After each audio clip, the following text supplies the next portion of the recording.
Om Namo Bhagavate Vasudevaya. Om Namo Bhagavate Vasudevaya. Om Namo Bhagavate Vasudevaya. Om Namo Bhagavate Vasudevaya. Narayanam Namaskritya Narayanam Namaskritya. Naram Chaiva Narottamam Naram Chaiva Narottamam. Devam Saraswatam Vyasam Devim Saraswatim Vyasam. Tato Jayamudiraye. Tato Jayamudirai. Okay, so we have been discussing how the Lord has disappeared from the world, and then immediately after that, all the Pandavas also give up the kingdom and they also retire. So now we will go to chapter 16. How Parikshit received the age of Kali.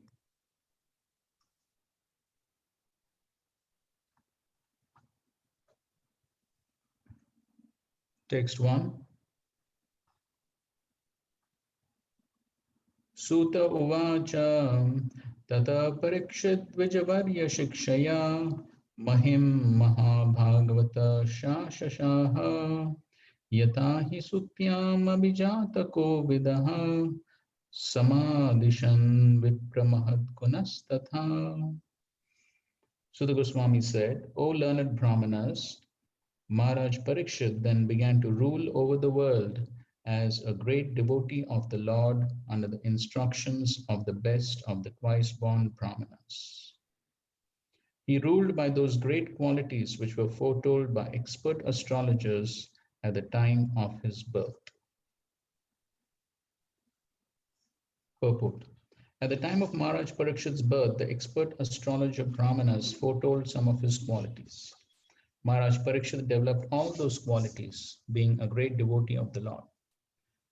The real qualification is to become a devotee of the Lord, and gradually all the good qualities worthy of possession develop. Maharaj Parikshit was a Mahabhagavat, or a first-class devotee, who was not only well versed in the science of devotion, but also able to convert others to become devotees by his transcendental instructions.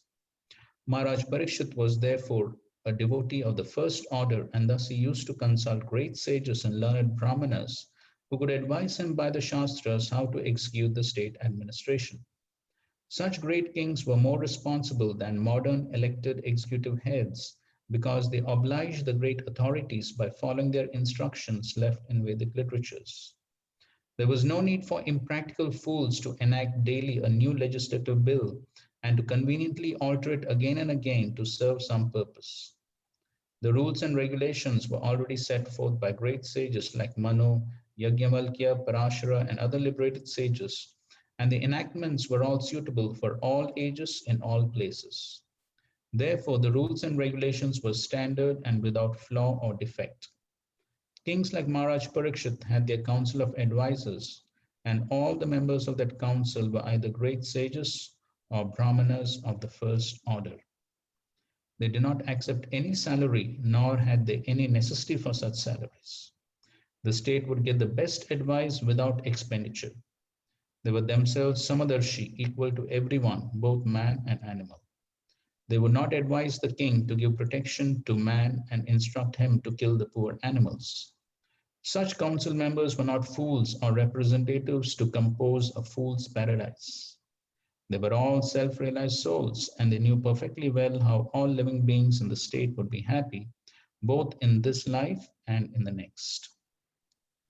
They were not concerned with the hedonistic philosophy of eat, drink, be merry, and enjoy.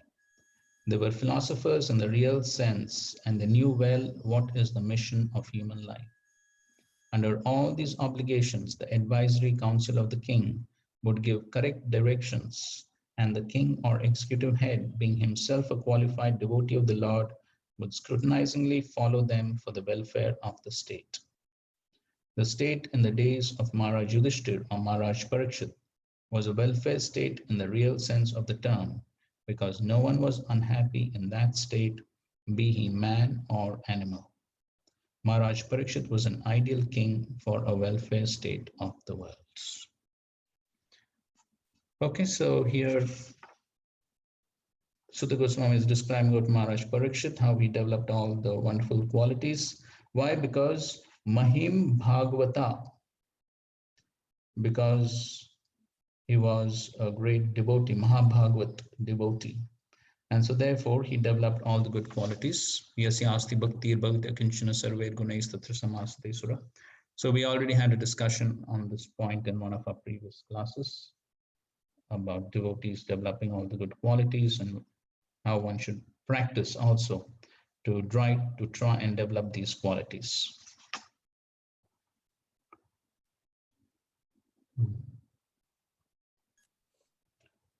And the other important point here is Dvija Varya Shikshaya. So he ruled Mahim, the earth, on the instructions of the twice born Brahmanas. And so that's what Srila Prabhupada is explaining, that that's how the Rajarishi kings would be ruling. So they had their council of ministers who were basically greatly learned Brahmanas who knew all the Shastric injunctions, and then they would give advice to the king. And the king was basically ruling on the basis of those instructions. And so therefore, then those instructions were all according to the Shastra. And because that was the way they were ruling, then, as Prabhupada writes, no one was unhappy in the state, be he man or animal.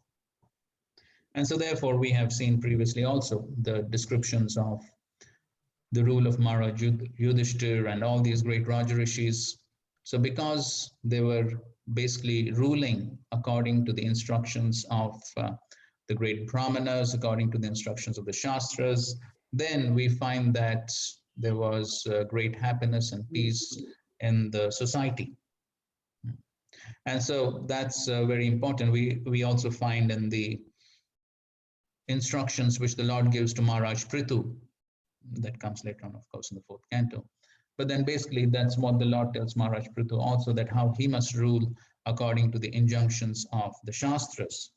And so therefore, the important point is that as long as we are sticking to the instructions of the Shastras, then that's how one can actually be happy.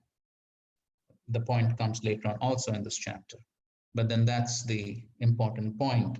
And so here the Brahmanas, the council of ministers, council of advisors, so they were not giving advice for some salary. And so that makes a lot of difference, because then when one is not dependent, then one can give advice in an unbiased way.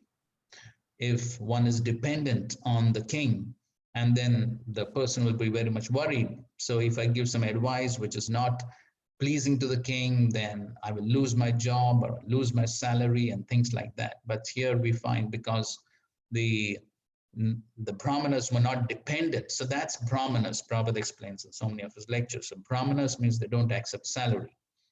And then of course, Prabhupada describes in his lectures how these days the Brahmanas have all become corrupt. That comes later on in this chapter.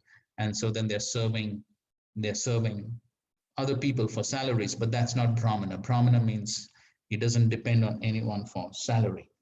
He doesn't do a job. So then they could give advice very freely. Prabhupada also gives the example of Chanakya Pandit. So Chanakya Pandit, he just lived in a small cottage outside the kingdom, didn't take any salary. And so therefore, he was not obliged to give advice to the king, which is sort of pleasing to him, but rather he could be more straightforward. And so that's how the ruling would take place.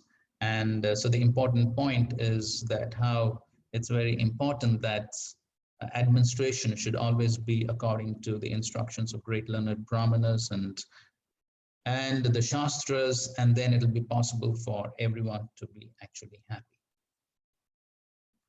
So then, text 2, King Parikshit married the daughter of King Uttara and begot 4 sons headed by Maharaj Janmejaya. So Prabhupada describes the Maharaj. Text 3. Maharaj Parikshit, after having selected Kripacharya for guidance as a spiritual master, performed 3 horse sacrifices on the banks of the Ganges. These were executed with sufficient rewards for the attendants, and at these sacrifices, even the common man could see demigods. So Prabhupada explains that the demigods are not generally visible to common men, as the Lord is not visible, but as the Lord by his causeless mercy descends to be visible to the common man, similarly the demigods also become visible to the common man by their own grace. Although celestial beings are not visible to the naked eyes of the inhabitants of this earth, it was due to the influence of Maharaj Parikshit that the demigods also agreed to be visible. Okay, so because of such a great king as Maharaj Parikshit, then the demigods were also visible. And then the next paragraph, Prabhupada writes, even for a king like Maharaj Parikshit, there was need of a spiritual master for guidance.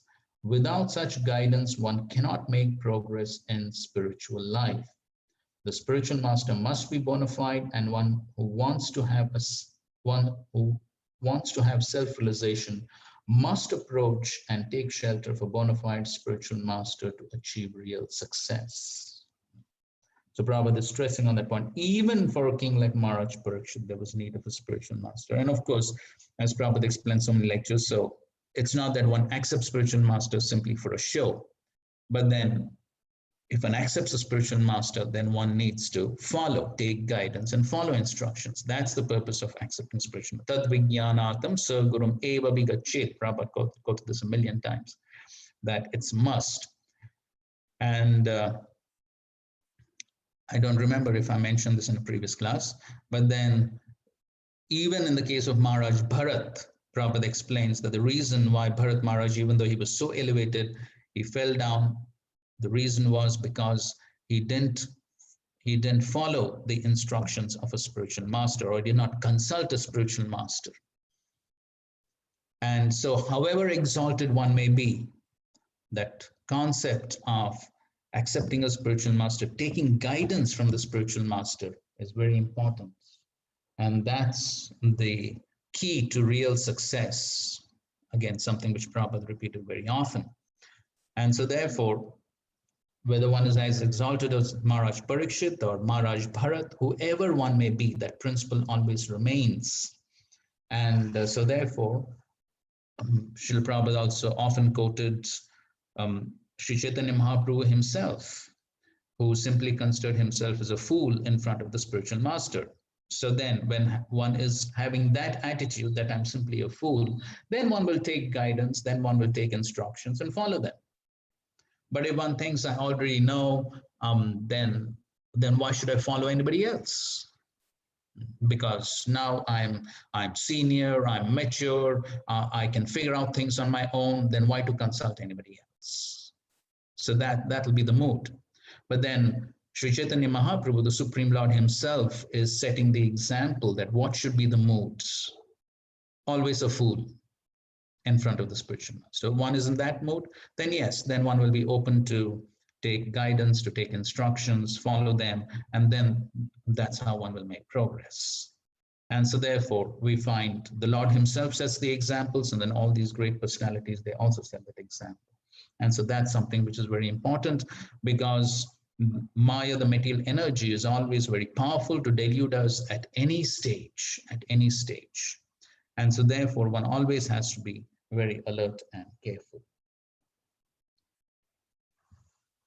Text 4. Once when Maharaj Parikshit was on his way to conquer the world, he saw the master of Kali Yuga, who was lower than a Shudra, disguised as a king, and hurting the legs of a cow and bull. The king at once caught hold of him to deal sufficient punishments. So Prabhupada writes, the purpose of a king's going out to conquer the world is not for self-aggrandizement. Maharaj Parikshit went out to conquer the world after his ascendance to the throne, but this was not for the purpose of aggression on the states. He was the emperor of the world, and all small states were already under his regime. His purpose in going out was to see how things were going on in terms of the godly state.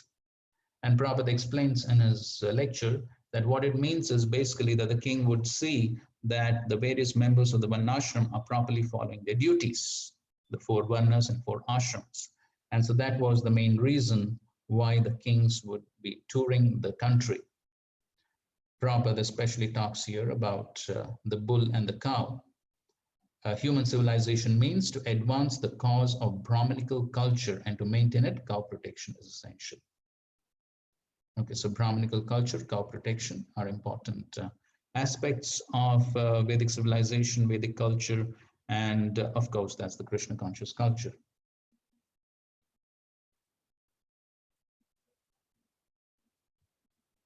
So, and in the age of Kali, means mismanagement and quarrel. And the root cause of all mismanagement and quarrel is that worthless men with the modes of lower class men who have no higher ambition in life come to the helm of state management. Such men at the post of a king are sure to first hurt the cow in the Brahminical culture. They were pushing all society towards hell. Maharaj Parikshit, trained as he was, got the scent of this root cause of all quarrel in the world. Thus, he wanted to stop it in the very beginning. So that's Kali Yuga, where Brahminical culture and cow protection are lost. And therefore, as Prabhupada will explain now in so many of his purports, that this is the cause for all the disasters and problems of the world. Okay.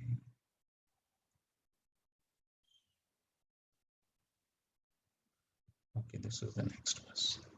Okay, so Sutta Goswami told the sages of Naimisharanya that Maharaj Parikshit, he was touring the kingdom, and as he was touring the kingdom, he saw this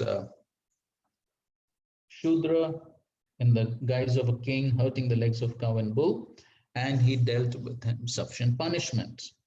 So when the sages of Naimisharanya, they heard this, then immediately Shaunak Rishi inquired, why did Maharaj Parikshit simply punish him, since he was the lowest of the Shudras, having dressed as a king and having struck a cow on the leg? Please describe all these instances if they relate to the topics of Lord Krishna. So Sutta Goswami just described that Maharaj Parikshit punished this Shudra in the guise of a king who was hurting the legs of a cow and bull. And so they didn't find that very pleasing to hear. And so therefore, Shaunak Rishi says that you describe that in more detail if it is connected to the topics of Lord Krishna. Yadi Krishna Kathashrayam. So, in the purport, Prabhupada writes, Shaunak and the rishis were astonished to hear that the pious Maharaj Parikshit simply punished the culprit and did not kill him. This suggests that a pious king like Maharaj Parikshit should have at once killed an offender who wanted to cheat the public by dressing like a king and at the same time daring to insult the purest of the animals, a cow.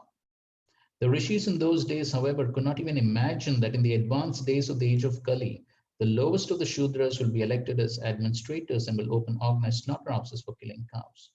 Anyway, although hearing about a Shudra who was a cheat and insulter of a cow was not very interesting to the great rishis, they nevertheless wanted to hear about it to see if the event had any connection with Lord Krishna. They were simply interested in the topics of Lord Krishna, for anything that is dovetailed with the narration of Krishna is worth hearing. There are many topics in Bhagavatam about sociology, politics, economics, cultural affairs, etc.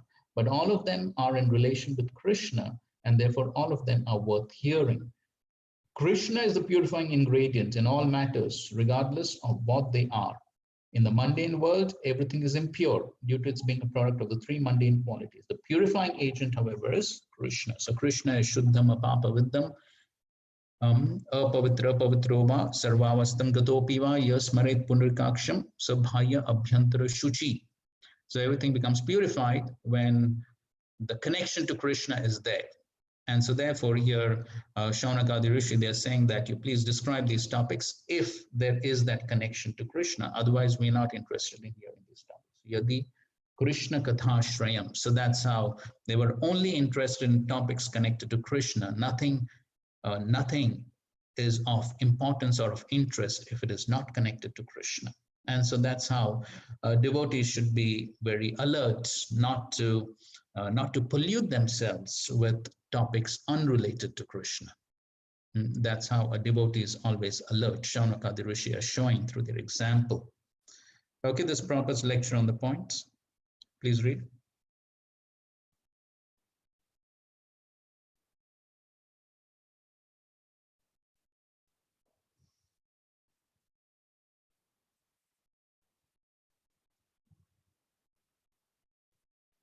Can somebody read, please, from the screen? Hope the screen is visible.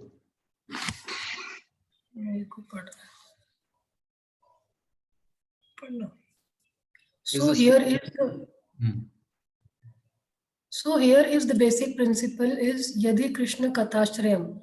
Devotees are interested to discuss something if it is helping us, how we can become more and more attached to Krishna. That is the, otherwise we are not interested in the matter of general principles of morality, social culture, ethics. They are required, but because this material world means it is a contaminated world, infected world.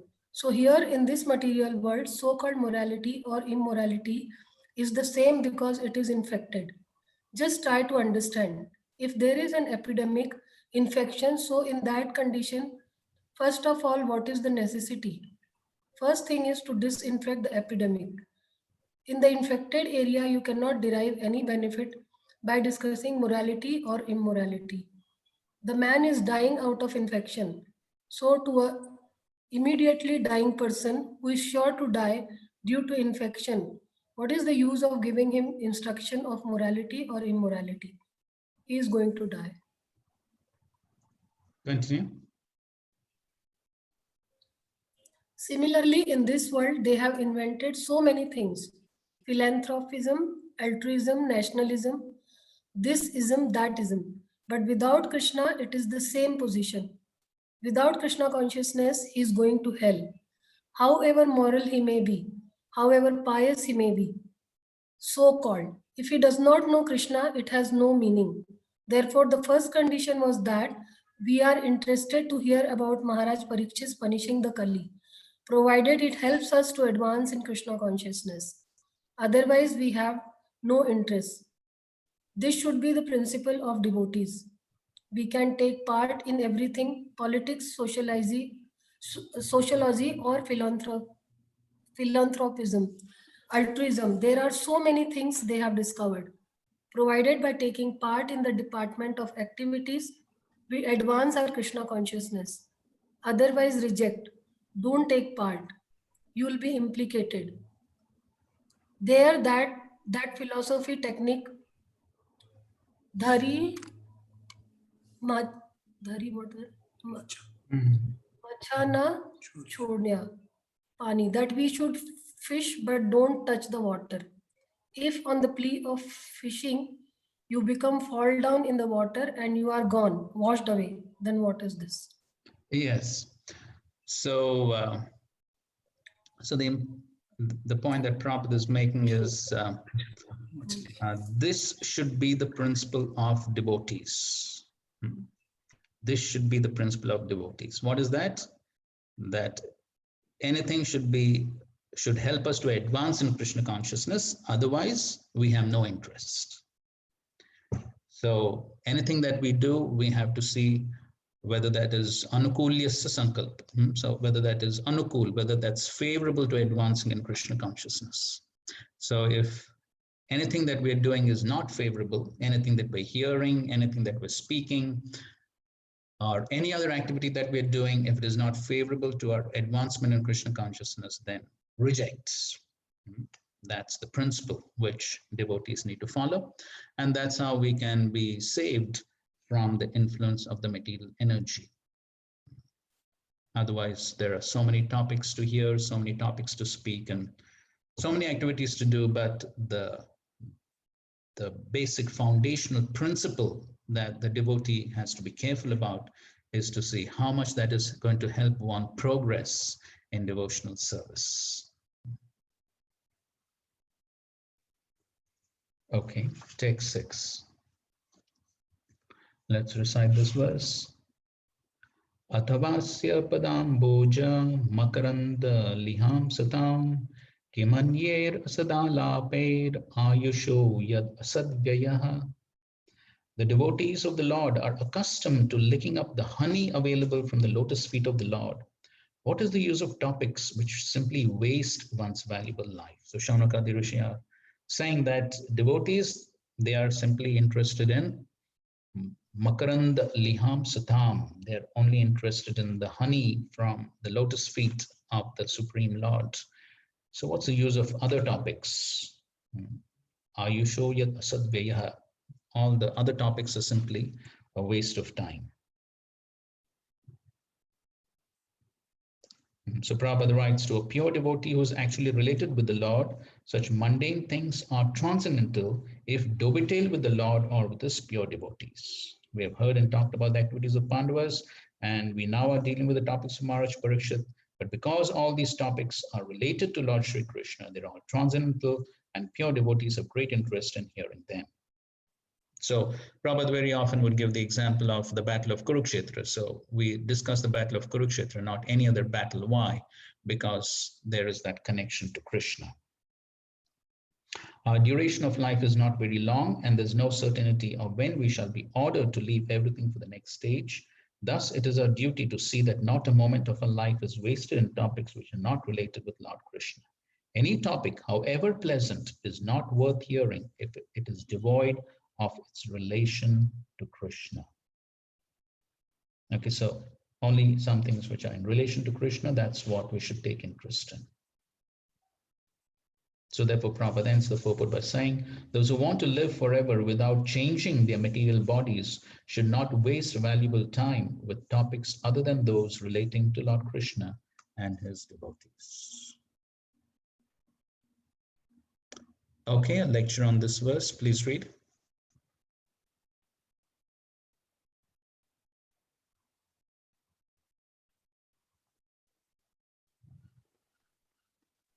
So here it is said that Kim Anir Asad Ala Periyad. What is this? Avyayaha, Asad, Vayaha. What is the meaning of Vayaha? Asad, unnecessary waste of time. So unnecessary waste of time, we should be very careful. That is Krishna consciousness. That is the criterion of Krishna conscious life. We should not waste our time. This is advised by Srila Rupa Goswami also. Avyartha Kalavam, but Kalatvam. Kalatvam. We should be very cautious not to waste a single moment without Krishna consciousness. So we've got so many activities. If we have no activities, then we can polish the floor of the temple. That is not very difficult. If I'm illiterate, I have no interest in reading books. I have no interest in chanting, or I cannot do it constantly. Then take something and mop over the temple and cleanse the temple. That is also service. It is not that one who is engaged in deity worship, he is better engaged, and one who is polishing the floor, he is less engaged. No, both of them will get equal benefit. Krishna consciousness is so nice. So find out some business for Krishna. Don't waste time. That is the perfection of life. That is the perfection of Krishna consciousness. Yes, so Prabhupada, of course, again has spoken on this point so many times in his lectures that how even one moment of time wasted cannot be purchased back by even thousands and millions of dollars of gold coins, quoting Chanakya Pandit. And so therefore here also the Shaunakadi Rishi are saying that what is the use of wasting time in topics which are not related to Krishna. So Prabhupada is saying that the quality of a devotee is abhyartha kalatvam, not wasting a single moment. And so therefore the devotee should always be busy in Krishna's service.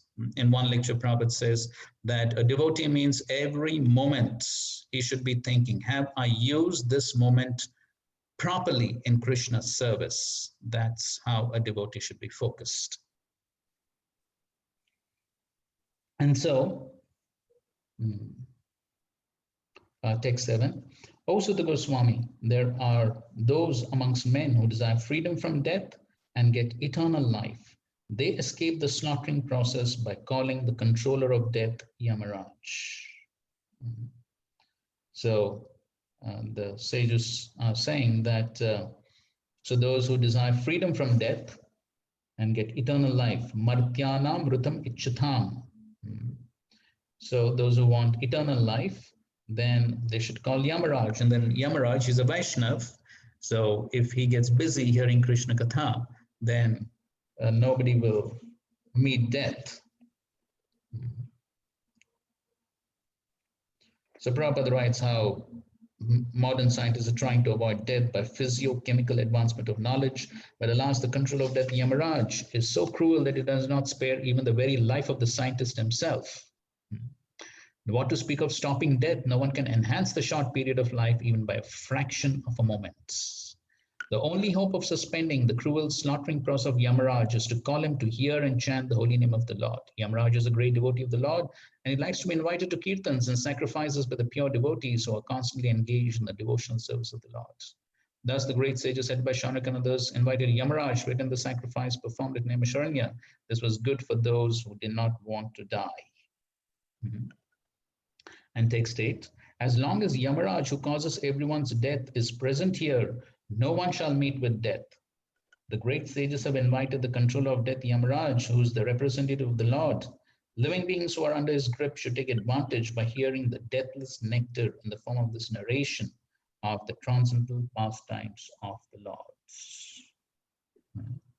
Prabhupada writes, the surest remedy for avoiding death is to accustom oneself to hearing the nectarian pastimes of the Lord as they systematically narrated in the text of Srimad Bhagavatam. Hari Lilamritam Vachaha. So if one wants to escape death, what one should do? Hari Lilamritam Vachaha. So one should be engrossed in hearing the wonderful pastimes of the Lord. So can somebody say, what is it? What are these two verses meaning? If one calls Yamaraj, then nobody will die. So is that possible? We invite Yamaraj for a kirtan program, and then nobody over there will meet death. Can somebody explain what does it mean?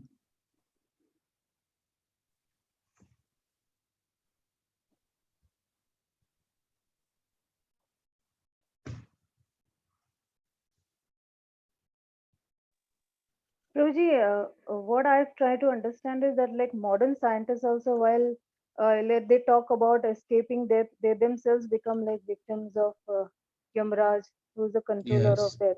But devotees who are actually taken the lotus feet, taken the shelter of the lotus feet of the Lord, they can actually surpass even death, or the surest way to escape death is actually attain an eternal life So is what does actually it mean? Devotees don't die? uh, devotees definitely do die. But then for them death is not that fearful how death is fearful to the common man. For us death is also one way, like as it is said that if we see Krishna in death also. Acha. So for us actually it does not affect. For devotees it does not affect actually as much. Mostly people fear about death, but for devotees they do not fear death because they know Okay, that they don't Krishna fear is death. coming in the form of death also. Okay, fine. Okay, that's one understanding. Somebody else would like to Hare Krishna, Prabhu. Hare Krishna. When it says the surest way to avoid death by Harikatha, what I understand is this is the last death for the devotee. Hereafter, there is a freedom from the cycle of repeated birth and repeated death. Okay, good. Yes, that's a good point. Just 1 second, please. Just hold on.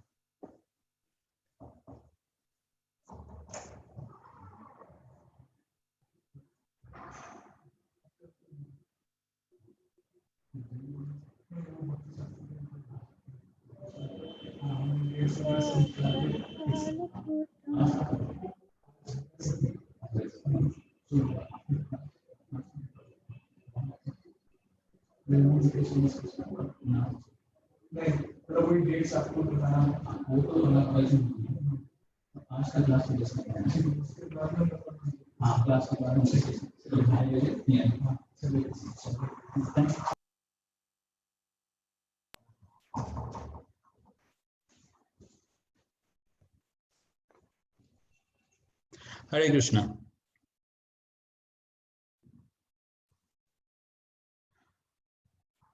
Hare Krishna. Can you hear? Yes, Prabhuji. Okay, fine. So yes, so that point is correct. That yes, this is the last life, and yes, that's a correct point. Okay, so let's see what Prabhupada says. Somebody can read this from the screen.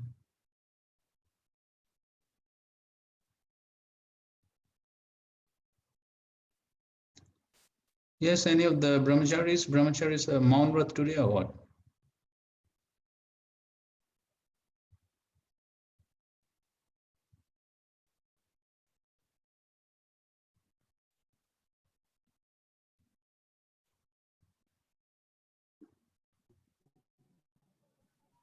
So here it is said that Nuruloke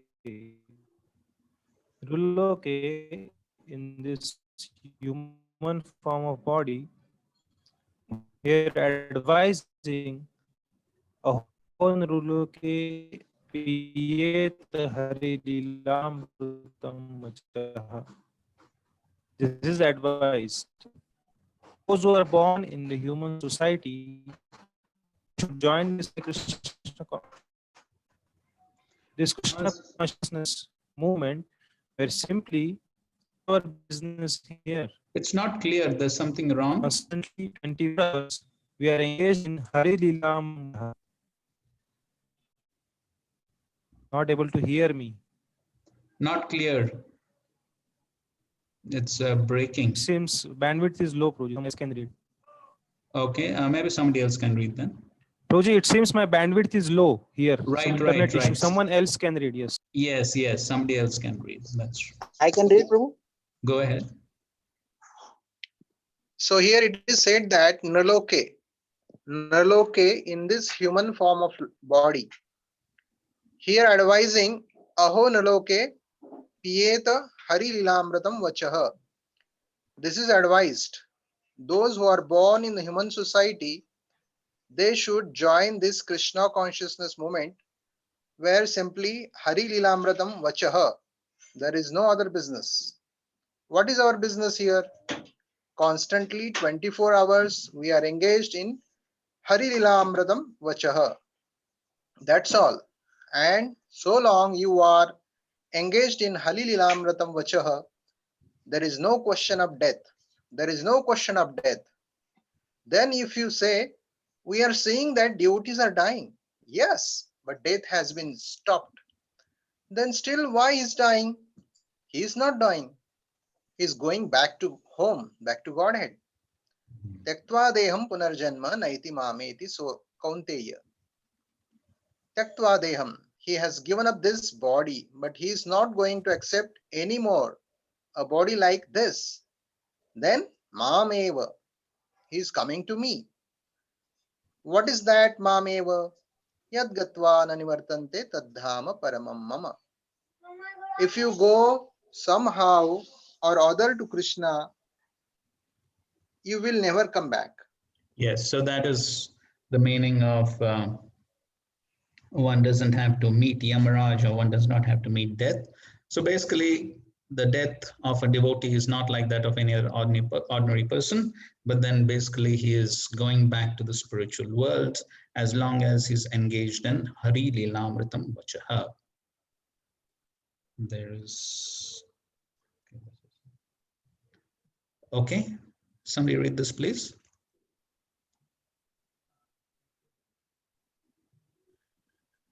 Can I read, Prabhu? Go ahead. So Mrityu, death, is stopped as soon as you take Krishna consciousness very seriously, immediately from that moment, as soon as you are initiated. You promise before the spiritual master, yes, I'm initiated, I shall act like this. And if you follow, then your death is stopped from that point. No more death, no more death. Simply an official business, just like you sleep and again you awake. Similarly, a devotee's death is like that. It is like sleeping and next moment in the spiritual kingdom, immediately. When he will rise, he will see that I am with Krishna. Devotees, Jai Prabhupada, this is the fact. So don't fall down. Don't be childish that, yes, I have promised before spiritual master, before Krishna, before fire. All right, that's all right. But let me break. No, don't do that. Don't do that. Don't lose this opportunity. You are now on the point of deathlessness, but you again commit bhajana apakko tatpate tato yadi. There is a chance. if your execution of devotional service is not going perfectly, so there is chance of fall down. Yes. So this is an important point Prabhupada is making here, that deathlessness begins as soon as one is initiated. But there is a condition there. What is that? You have to follow. And if you follow, then your death is stopped from that point. So as soon as one is initiated, all sinful reactions nullified, and then one actually enters into the zone of deathlessness. One is actually entering into eternal life from that point onwards, provided one is following. So if one follows, then yes, then it's just a matter of time that one actually enters into the spiritual world. So then, as Prabhupada says, then it's just an official business. So then it's just like sleeping and waking up, and then the devotee finds himself in the spiritual worlds. So that's what is being offered to us by the practice of devotional service. We are gaining entrance directly into the spiritual world. The only thing is that we have to be sincere to try and follow the process that has been given to us by our acharyas. So therefore, Prabhupada is saying, don't lose this opportunity, don't fall down. So we simply have to follow. Okay, here Prabhupada is giving some good analogies to explain this point of deathlessness. Somebody read this, please.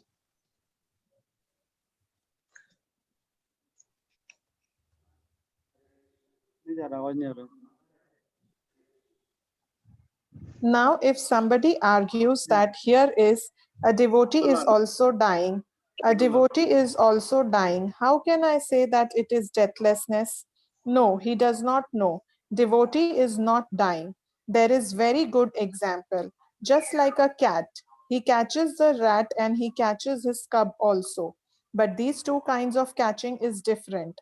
When the cat catches a rat, that rat means his chi means dying, actually dying. And the cub he is feeling very comfortable, mew mew mew, because the same cat catching process is the same, but the feeling is different. So a devotee seemingly dying, he is not dying, he is going back to Krishna, he is very pleased. Now my labor is finished, I am going to Krishna. That is his feeling. And others, they are crying, oh, this is my estate, this is my family, I'm leaving. I do not want to leave it. What will happen to that? He's crying. That is death. And this is not death. It appears like death, but it is actually not death. Just like the electric fan, if you make the switch off, it has stopped running. But if you say still running, that is not running. That is a show of running. Actually, the running is stopped. Similarly, as soon as you surrender to God through his representative, your death is stopped unless you make it nullified by accepting anything which is against the bhakti principle. Otherwise, your deathlessness is guaranteed. Okay, so here Prabhupada is giving these two nice analogies about the cat catching the rat and the kitten, and also the switching off the fan. So it's just a matter of time that one actually goes back to the spiritual world. Again, Prabhupada makes the point, provided one doesn't do anything which is against the bhakti principle. So that's what we have to be careful about, that we are always following the principles which are conducive to bhakti. Then, yes, we enter into the zone of deathlessness. But then, if one doesn't follow these principles of bhakti, if one is not always engaged in devotional service, then what happens? Next verse, 9th verse. Mandasya manda pragyasya vayo mandayushascha vai nidrayariyate naktam divacha vyartha karmabhi. Lazy human beings with paltry intelligence and a short duration of life pass the night sleeping and the day performing activities that are fun not. So that's what happens if one is not engaged in Hari Lila Mritam Kubachaha. Then one is going to simply engage in some materialistic activities, which are going to be ultimately simply a waste. So Prabhupada writes that the intelligent take care of this important gift, the gift of the human body, by strenuously endeavoring to get out of the entanglement. but the less intelligent are lazy and unable to evaluate the gift of the human body to achieve liberation from the material bondage. They become more interested in so-called economic development and work very hard throughout life simply for the sense enjoyment of the temporary body. Okay, so that's what common materialistic people do, who are less intelligent and lazy. So that's how Shaunakadi Rishi, then they told Sutta Goswami, you speak about this pastime of Parikshit Maharaj, provided there is connection to Krishna. Otherwise, it is simply mundane gossip. It is prajalpa, it is Gramya Katha, as Mahaprabhu told Raghunath Das Goswami, Gramya Katha na shunibe, Gramya Katha na karibe. Otherwise, it is the ears which don't hear Krishna Katha, they are compared to snake holes, and the tongue which speaks all sorts of materialistic subject matters, that is compared to the croaking of a frog, which simply attracts the Kana Sarpa. So therefore, Prabhupada actually, there are many lectures where Prabhupada, kindly mute everyone, please.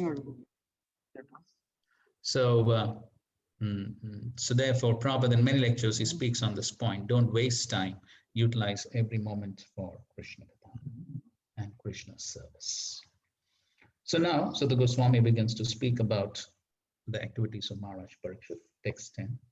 So the Goswami said, while Maharaj Parikshit was residing in the capital of the Kuru Empire, the symptoms of the age of Kali began to infiltrate within the jurisdiction of his state. When he learnt about this, he did not think the matter very palatable. This did, however, give him a chance to fight. He took up his bow and arrows and prepared himself for military activities. So we read before that how as soon as Krishna disappeared from this world, then Kali took advantage and entered and began showing symptoms. And then Parikshit Maharaj understood that, and he didn't like it because so much of nuisance, so much of havoc. And so he immediately took up his bow and arrows to counteract Kali. And but then he also took it up as an opportunity to fight. So that's Kshatriya spirit. Kshatriya spirit means that he likes an opportunity to fight, just like a sportsman likes an opportunity to take part in a sports event. So Parikshit Maharaj, so therefore he prepared himself to fight Kali.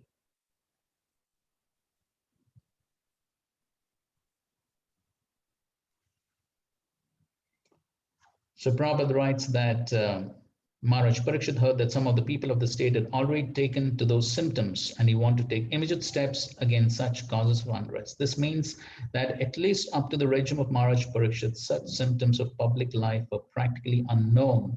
And as soon as they were slightly detected, he wanted to root them out. The news was not palatable for him, but in a way it was, because Maharaj Parikshit got a chance to fight. So Prabhupada ends the purport by saying, it is the duty of the king to give such protection. Maharaj Parikshit was perfectly right when he prepared himself to fight. Okay, so Maharaj Parikshit is showing that how a devotee is always alert to fight against the symptoms of Kali, which are, of course, the symptoms of Maya, the material energy. And so therefore, a devotee always has to be alert, just like Maharaj Parikshit. As soon as he saw a few symptoms, then he immediately took up his bow and arrows to fight.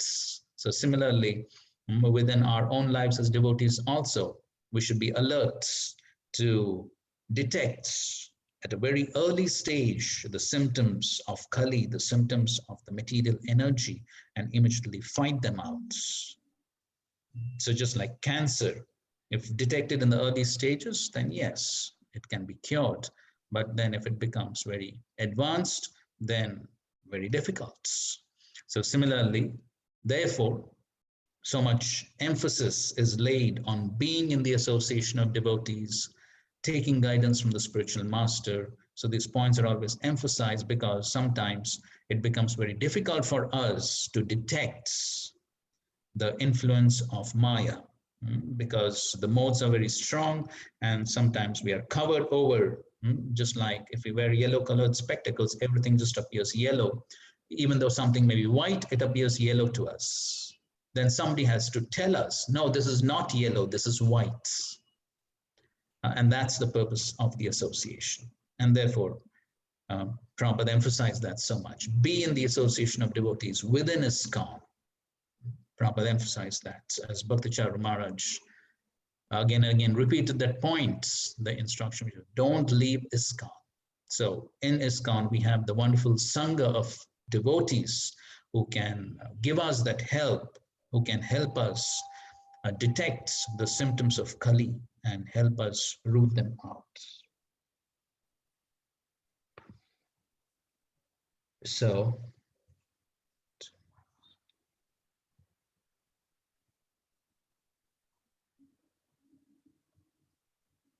okay, fine. Okay, so then Maharaj Parikshit got ready to go. Text 11. Maharaj Parikshit sat on a chariot drawn by black horses. His flag was marked with the sign of a lion. Being so decorated and surrounded by charioteers, cavalry, elephants, and infantry soldiers, he left the capital to conquer in all directions. Prabhupada speaks about how different warriors would have different chariots, different flags, indicating that particular personality. So just like Maharaj Parikshit, he had a chariot drawn by black horses. Arjuna, he had a chariot drawn by white horses. And here, his flag was marked with sign of a lion. Prabhupada, on the lecture in this verse, he says, not ordinary lion, it's Narsimadev. And so Arjuna's chariot was marked with Hanuman. So Prabhupada says that Arjuna considered Hanuman as a warrior acharya. And similarly, Krishna's chariot has the sign of Garuda. So like that, so different warriors have different chariots and different flags and so on. Text 12. Maharaj Parikshit then conquered all parts of the earthly planets, Bhadrashva, Ketumala, Bharata, the northern Kuru, Kimpurusha, etc., and exacted tributes from their respective rulers. So Prabhupada gives a description of each of these. Text 13-15. Wherever the king visited, he continuously heard the glories of his great forefathers, who were all devotees of the Lord, and also of the glorious acts of Lord Krishna. He also heard how he himself had been protected by the Lord from the powerful heat of the weapon of Ashwatthama. People also mentioned the great affection between the descendants of Vrishni and Pritha, due to the latter's great devotion to Lord Keshava. The king, being very pleased with the singers of such glories, opened his eyes in great satisfaction. Out of magnanimity, he was pleased to award them very valuable necklaces and clothing. So wherever the king went, then he heard about the glories of his forefathers, the Pandavas, and how he was also protected by Krishna within the womb. So that's what he was hearing. And Prabhupada compares present-day welcome addresses with these welcome addresses, so which were factual. That's the main difference. Prabhupada points out that this glorification was factual. In the modern day, also there could be some welcome addresses, but then simply flattery, simply flattery. So there's no substance. Flat towards the end, Prabhupada writes. The welcome addresses were full of facts and figures, and those who presented such addresses were sufficiently rewarded, whereas in the present days, the welcome addresses are presented not always with factual statements, but to please the post holder, and often they're full of flattering lies. And rarely are those who present such welcome addresses rewarded by the poor receiver.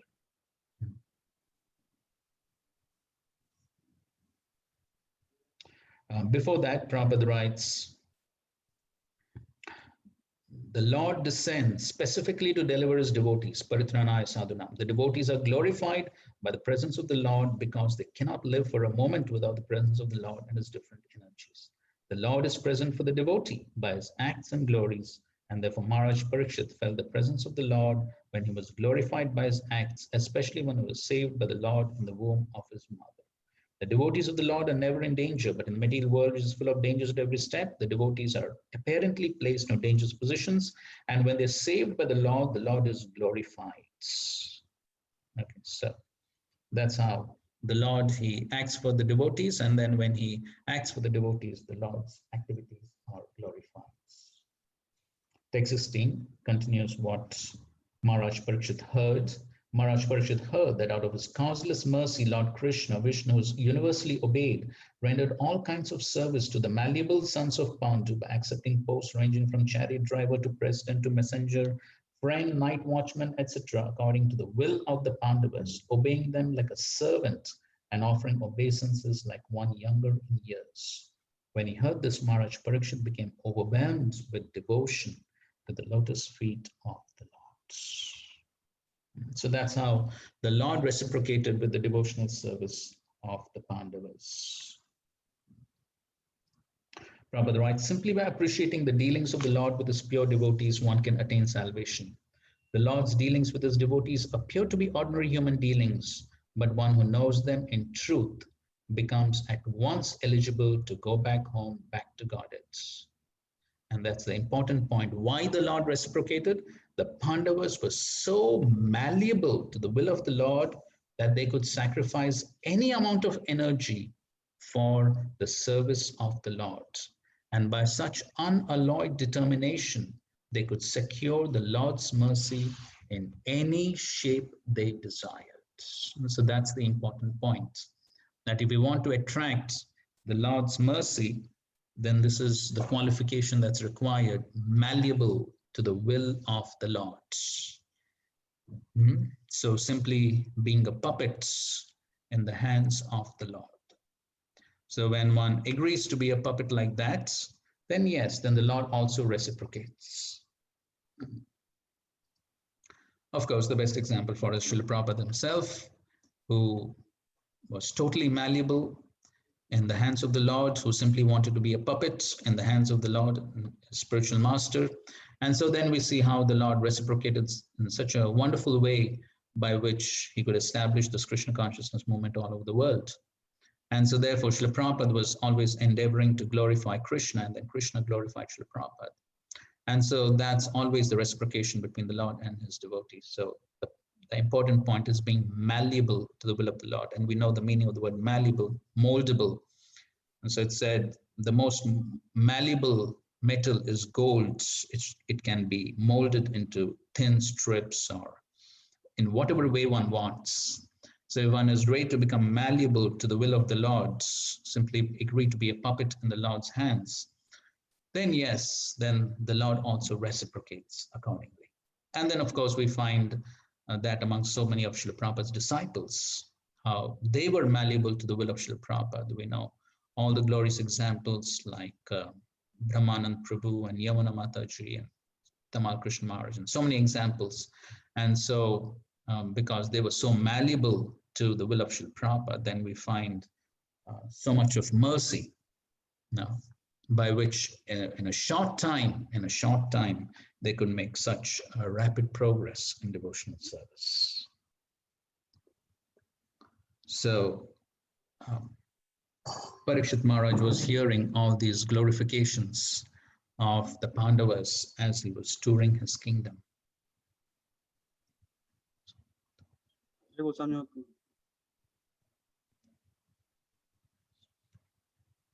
Just testing करने के लिए.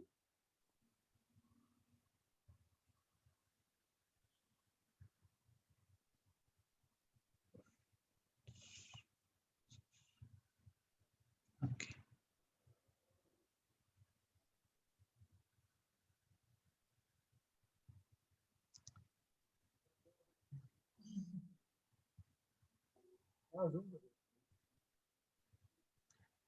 Okay, that's the 19th verse.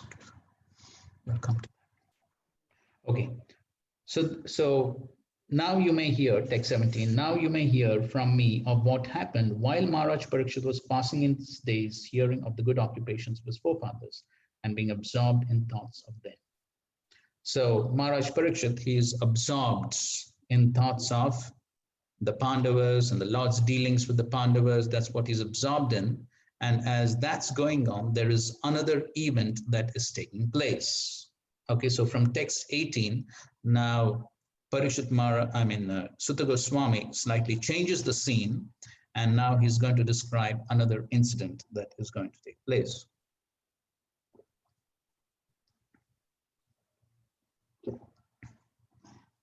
And that is the conversation between Mother Earth in the form of the cow, and Dharma in the form of a bull.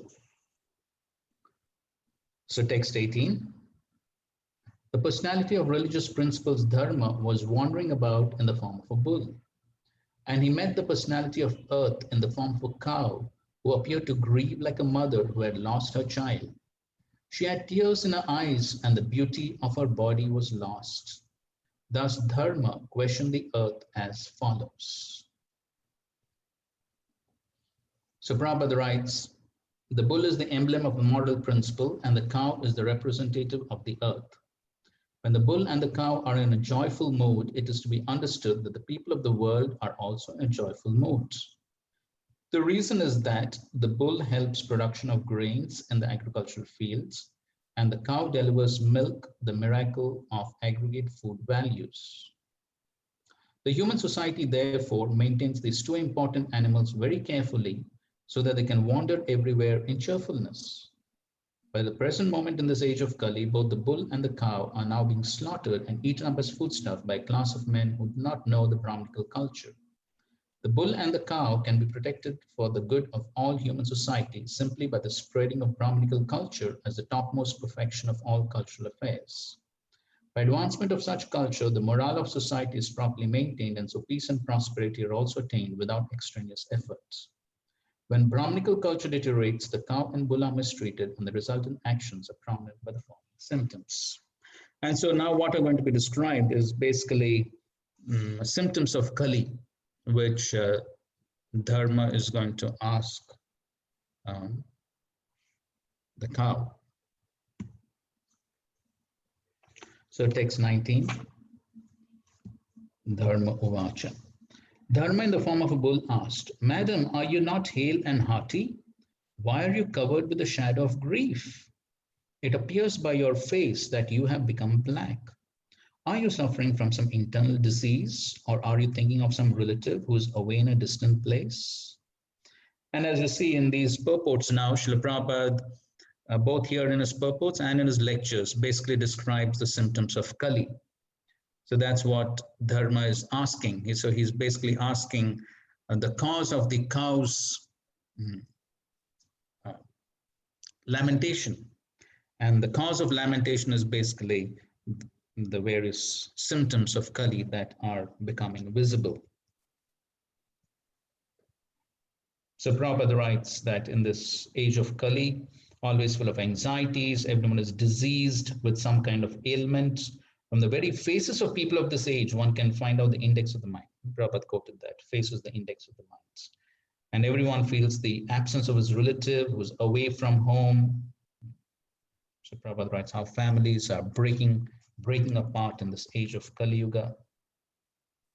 Prabhupada in the lecture on this verse. Okay, somebody read.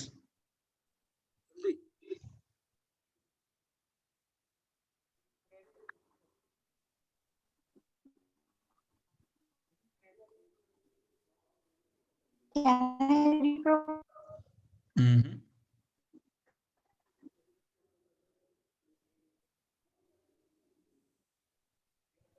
Can I read? Yes.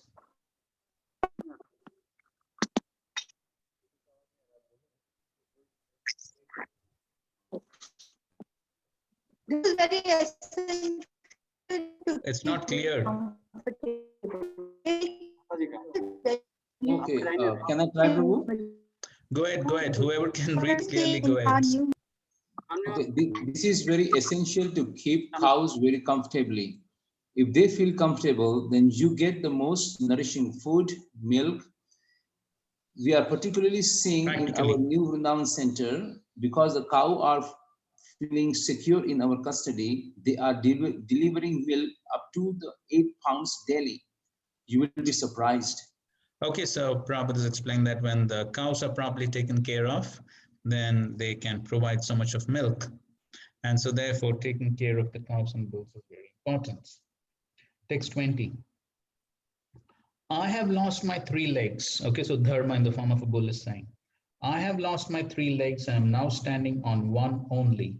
Are you lamenting for my state of existence? Or are you in great anxiety because henceforward the unlawful meat eaters will exploit you? Or are you in a sorry plight because the demigods are now bereft of their share of sacrificial offerings because no sacrifice are being performed at present?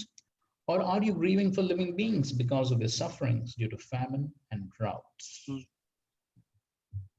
So all these are the various symptoms of Kali. So basically, we know dharma is standing on only one leg. We'll see this again in the future chapters also. So basically, only truthfulness is the only leg that remains. So here we have a list of some symptoms of the age of Kali as we are seeing in these verses. So worthless men come to the helm of state management, first herd the cow in Brahminical culture. Father lives a place far away and wife lives far away from the husband.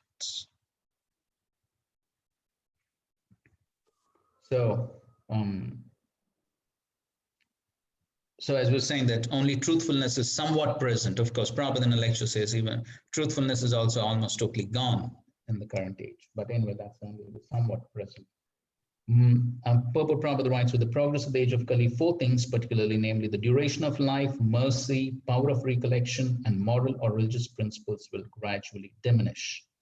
And Prabhupada, of course, in his lectures very often explained that how in Satyuga, then it was almost like 100%, and then it reduces by a quarter in Treta, Dwapar, and Kali Yuga. So in Kali Yuga, as such, only 25% of the population to some degree follow dharma.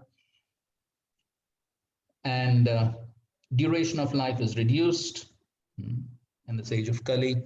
Prabhupada, of course, he explained that earlier on in the first canto also. Somebody recollects that, Prabhupada, where there's a description of the symptoms of Kali, Prayana Alpayusha Sabya, Kalosmin Yugejana.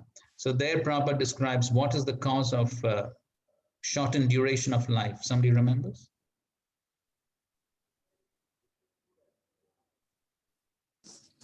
Hare Krishna.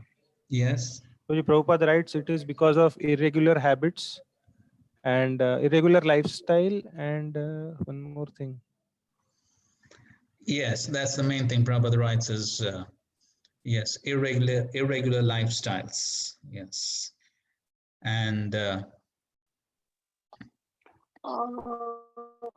Haribol? yes.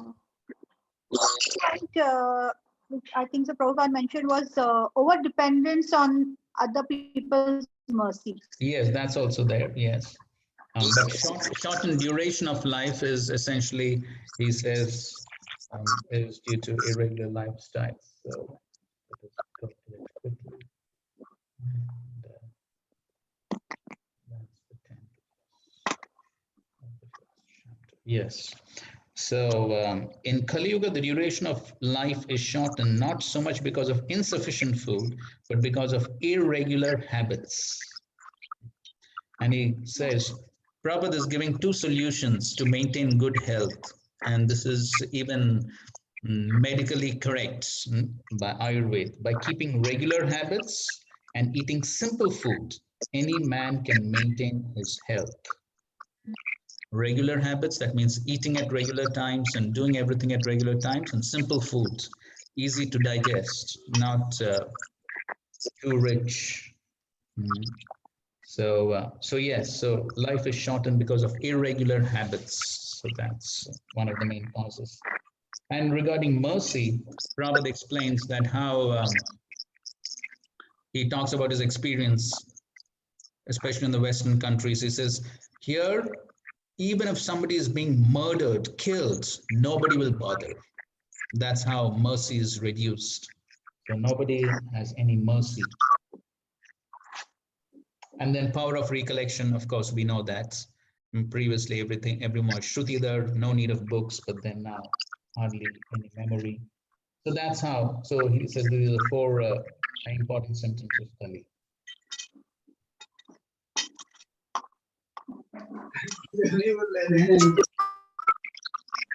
I think so. There's somebody has to be muted. There is some disturbance.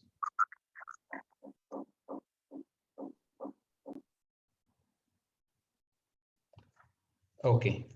So, and Prabhupada talks about how the different sacrifices which are required, they are not performed. And so then there is so much of chaos in society. So this material world is sort of prison house, as we've several times mentioned.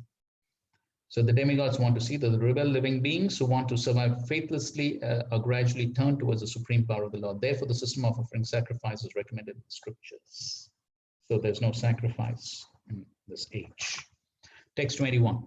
Are you feeling compunction for the unhappy women and children who are left forlorn by unscrupulous persons? Or are you unhappy because the goddess of learning is being handled by brahmanas educated to act against the principles of religion? Or are you sorry to see that the brahmanas have taken shelter of administrative families that do not respect Brahminical culture? So again, all these are the symptoms of Kali. As Prabhupada is explaining, in the age of Kali, women and children, along with brahmanas and cows, will be grossly neglected and left unprotected. So that's what happens. And the brahmanas are traditionally intelligent men, and thus they will be able to pick up modern education to the topmost rank. But as far as moral and religious principles are concerned, they shall be the most fallen. Education and bad character go ill together, but such things will run parallel. So this is this point, of course, I think so we had discussed that the most important result of education should be character. Prabhupada writes that famous statement in the Bhagavad Gita, 8th chapter, verse number 28 purports, the study of the Vedas is not meant for the recreation of armchair speculators, but for the formation of character. That's the purpose of education, formation of character. And that's one of the most important responsibilities, especially of the brahmanas. In another lecture, Srila Prabhupada says, brahmanas don't build big house, they build their character. So that means the brahmanas basically lead simple lives, but then their focus is on building character. You may have heard that well-known pastime of how there was one lady who was doing some PhD on some philosophy, theology, something like that. And she wanted to do some study on the Hare Krishna movement. And then she came to Srila Prabhupada for an interview. And then she was asking various questions. And so actually she began by asking, Swamiji, we see that now there are so many Swamis and Gurus who are coming from India to the West, to America. What do you think this will have effect on American culture? And Prabhupada stuns her by saying, culture? What culture? What culture are you talking about? American culture. So she was asking questions, but she didn't get any proper answers. She could not get any information what she wanted. And then finally she says, okay, Swamiji, now let us discuss something about your philosophy. And then Prabhupada makes that well-known statement, philosophy without character has little or no value.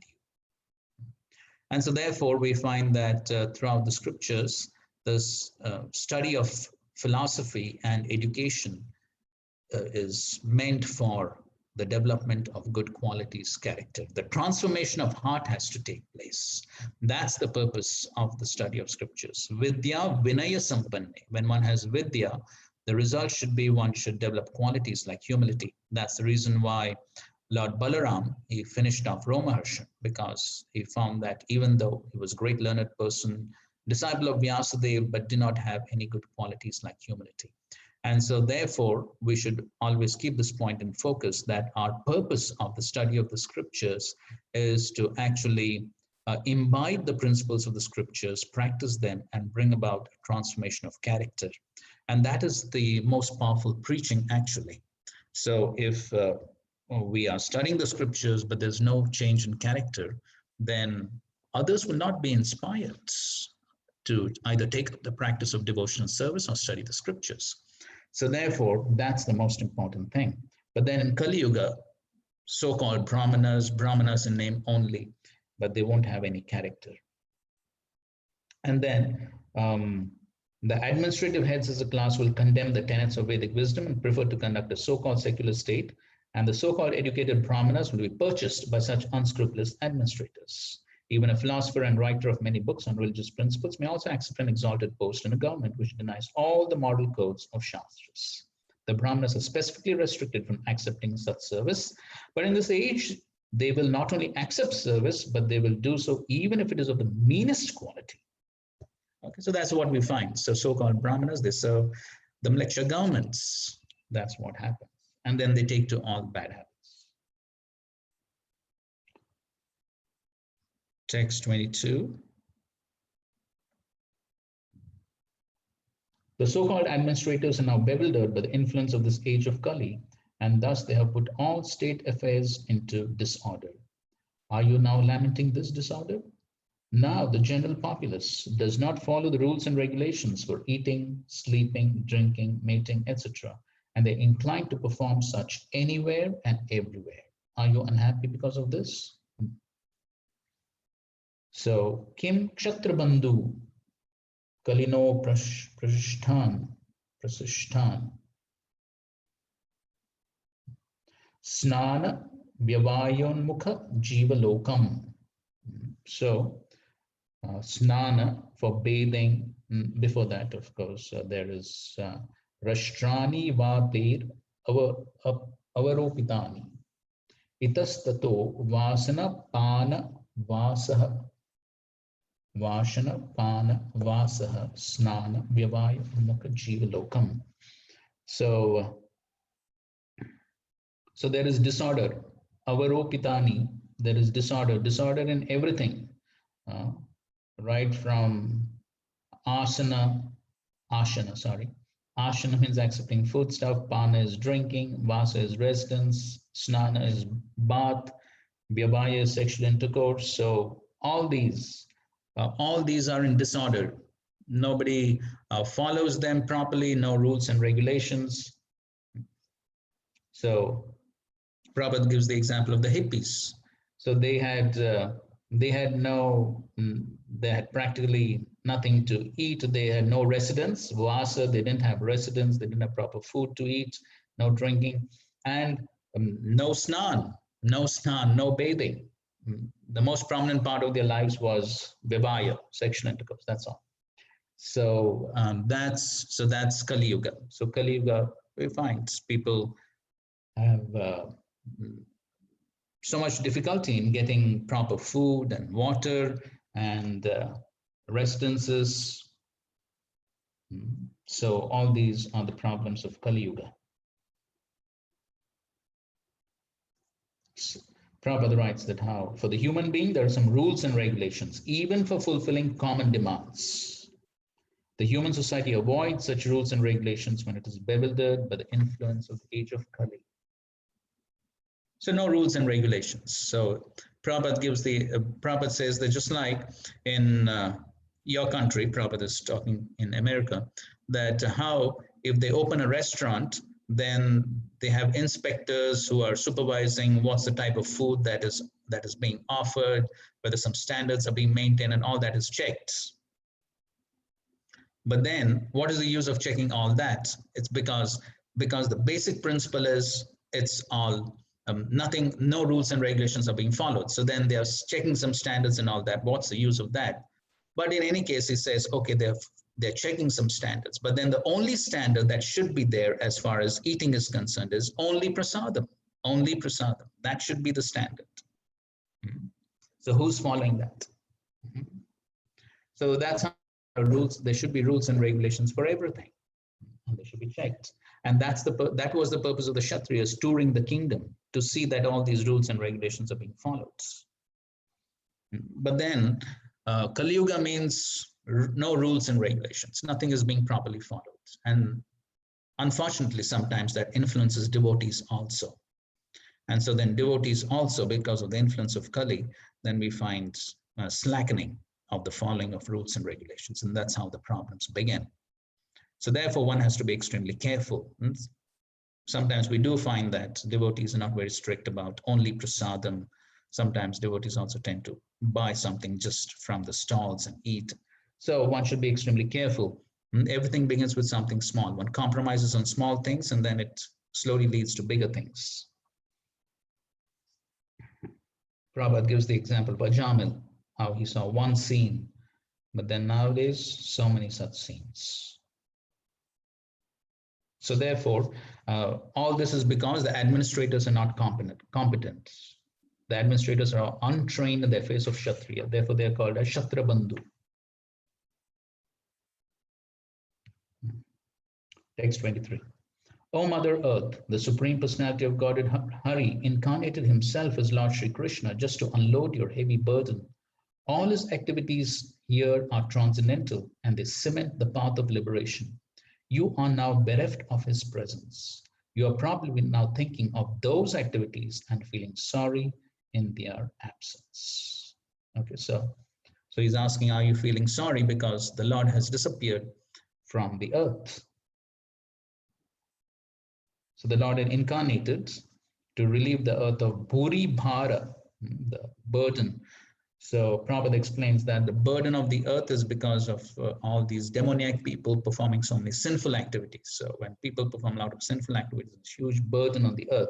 And of course, that's the purpose, one of the purposes of the Lord's descent.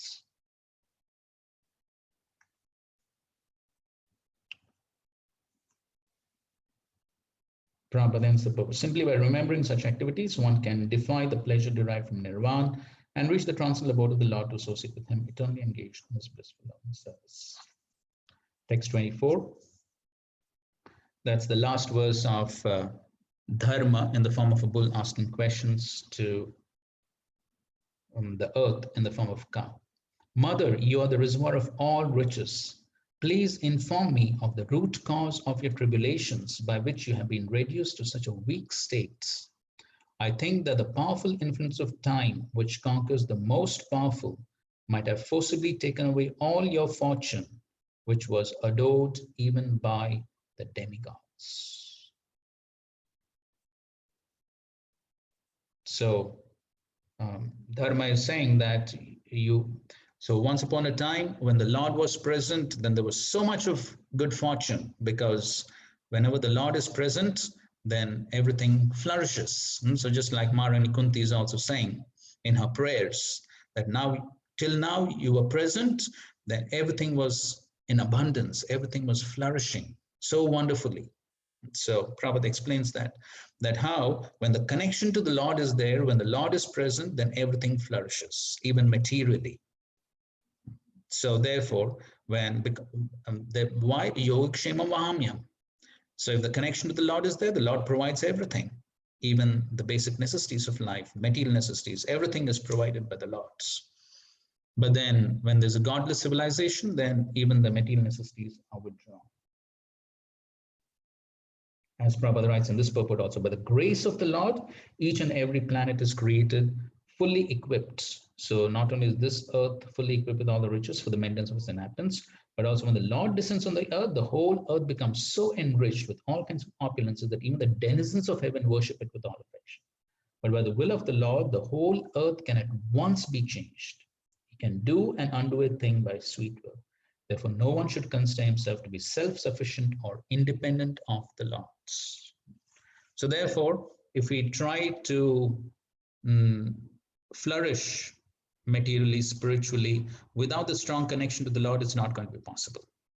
It's only by the strong connection with the Lord and with the Lord's will that both materially and spiritually one can flourish. So therefore, that connection to the Lord must always be very strong. And so here he says that I think that the powerful influence of time has forcibly taken away all your good fortune.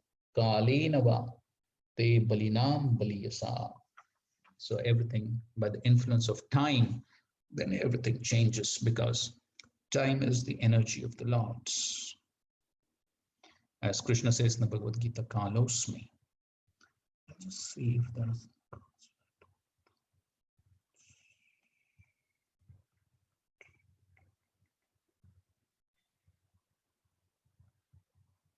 No. Okay, fine. Okay, that's yes.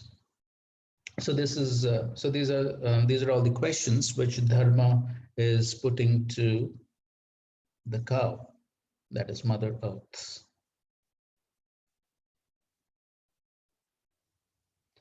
So now the earth begins to reply.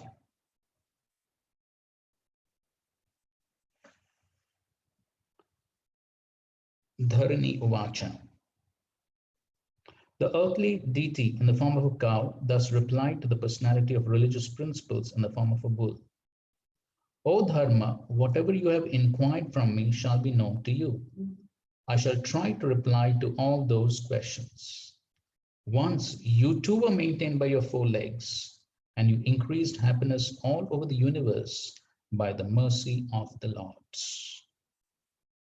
So Mother Earth is telling the bull that you too were maintained by your four legs, increased all of happiness all over the universe. Here Prabhupada writes a very important statement. Happiness in the world depends proportionately on the maintenance of the religious principles individually or collectively. The best part of Valor is to maintain the principles despite all kinds of odds. Thus, one can be happy during the span of life and ultimately return to Godhead.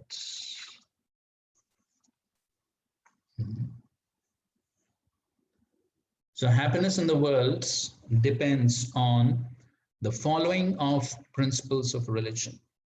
Why? Because Krishna is pleased.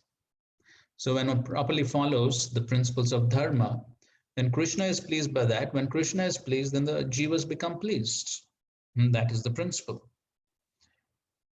So individually and collectively, that is the cause of happiness. So without following the principles of dharma, it is not possible to be happy. And so therefore, it's very important that first of all, one has to understand what are the principles of dharma, what are the principles of Shastra by properly reading the Shastras. One should not be in ignorance.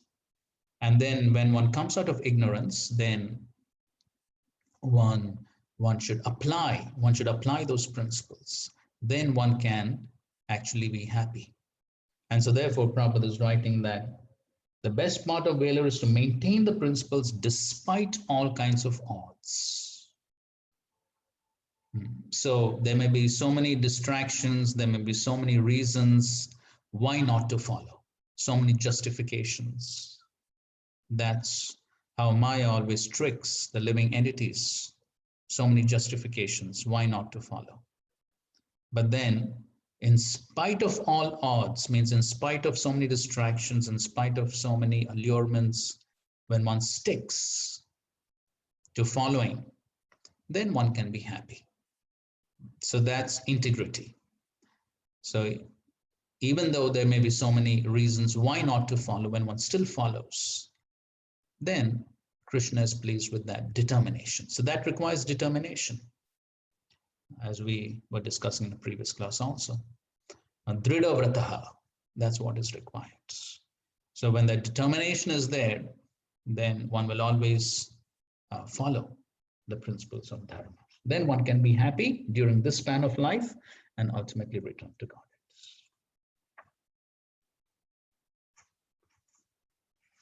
So next verses from 26 to 30, she is describing the qualities of the Supreme Lord. In him reside truthfulness, cleanliness, intolerance of another's unhappiness, the power to control anger, self-satisfaction, straightforwardness, steadiness of mind, control of the sense organs, responsibility, equality, tolerance, equanimity, faithfulness, knowledge, absence of sense enjoyment, leadership, chivalry, influence, the power to make everything possible, the discharge of proper duty, complete independence, dexterity, fullness of all beauty, serenity, kind-heartedness, ingenuity, gentility, magnanimity, determination, perfection in all knowledge, proper execution, possession of all objects of enjoyment, joyfulness, immobility, fidelity, fame, worship, pridelessness, being as the personality of Godhead, eternity, and many other transcendental qualities which are eternally present and never to be separated from him. That personality of Godhead, the reservoir of all goodness and beauty, Lord Shri Krishna has now closed his transcendental pastimes on the face of the earth. In his absence, the age of Kali has spread its influence everywhere. So I am sorry to see this condition of existence. Okay, so Prabhupada writes, the Qualities of the Lord, unlimited. Even Lord Anandev with his hundreds of mouths cannot describe. And of course, the Bhagavatam also mentions that how even Lord Krishna himself cannot count the number of qualities. In the second canto purport, Prabhupada writes that as soon as Lord Krishna tries to count his own qualities, they have increased. And so there's always a competition between measurement and increments. Competition between measurement and increments. By the time the Lord himself tries to count or measure his own qualities, they have already increased. That's how even Lord Krishna himself cannot count his own qualities, then what to speak of anyone else. And then Prabhupada in brief describes all these qualities, which you can read on your own. But then here, Mother Earth, she's saying that that Supreme Lord who's full with unlimited qualities has now disappeared from this earth. 31. I'm thinking about myself and also best amongst the demigods, about you, as well as about all the demigods, sages, denizens of Pitraloka, devotees of the Lord, and all men obedient to the system of Varna and Ashram in human society. So she's thinking about the welfare of all these different personalities. Why? As Prabhupada says, to effect the perfection of human life, there's cooperation between men and demigods, sages, denizens of Pitraloka, devotees of the Lord, scientific system of Varna and Ashram society. The distinction between human life and animal life that begins with the scientific system of Varna and Ashram, guided with experience of the sages in relation with the demigods, gradually rising to the summit of re-establishing our eternal relation with the supreme absolute truth, the personality of God, Lord Shri Krishna. Okay. 32, 33. Lakshmi Ji, the goddess of fortune, whose glance of grace was sought by demigods like Brahma, and for whom they surrendered many a day unto the personality of Godhead, gave up her own abode in the forest of lotus flowers and engaged herself in the service of the lotus feet of the Lord. I was endowed with specific powers to supersede the fortune of all the three planetary systems by being decorated with the impressions of the flag, thunderbolt, elephant driving rod, and lotus flower, which are the signs of the lotus feet of the Lord. But at the end, when I felt I was so fortunate, the Lord left me. Okay, so here she's describing how even Goddess Lakshmi, even she performs austerities to achieve the lotus feet of the Supreme Lord. And those lotus feet of the Supreme Lord were always decorating me, but now that Supreme Lord has disappeared.